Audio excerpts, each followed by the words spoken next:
The Tale of the Three Brothers.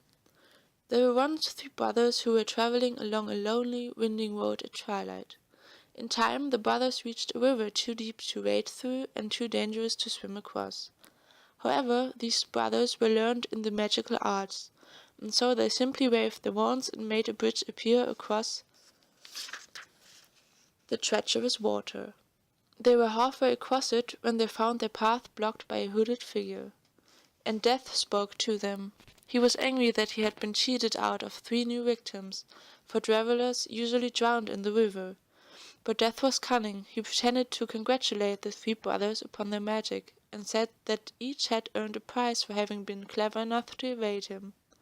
So the oldest brother, who was a combative man, asked for a wand more powerful than any in existence, a wand that must always win duels for its owner, a wand worthy of a wizard who had conquered death. So Death crossed to an elder tree on the banks of the river, fashioned a wand from the branch that hung there, and gave it to the oldest brother.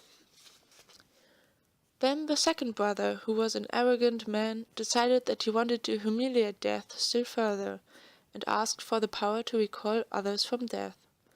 So Death picked up a stone from the river bank and gave it to the second brother, and told him that the stone would have the power to bring back the dead. And then Death asked the third and youngest brother what he would like. The youngest brother was the humblest, and also the wisest of the brothers, and he did not trust Death. So he asked for something that would enable him to go forth from that place without being followed by Death. And Death most unwillingly handed over his own cloak of invisibility. Then Death stood aside and allowed the 3 brothers to continue on their way, and they did so, talking with wonder of the adventure they had had, and admiring Death's gifts.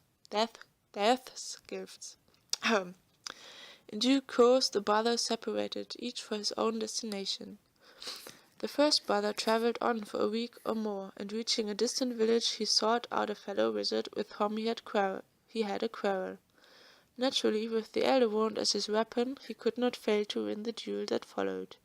Leaving his enemy dead upon the floor, the oldest brother proceeded to an inn, where he boasted loudly of the powerful wand he had snatched from Death himself, and of how it made him invincible.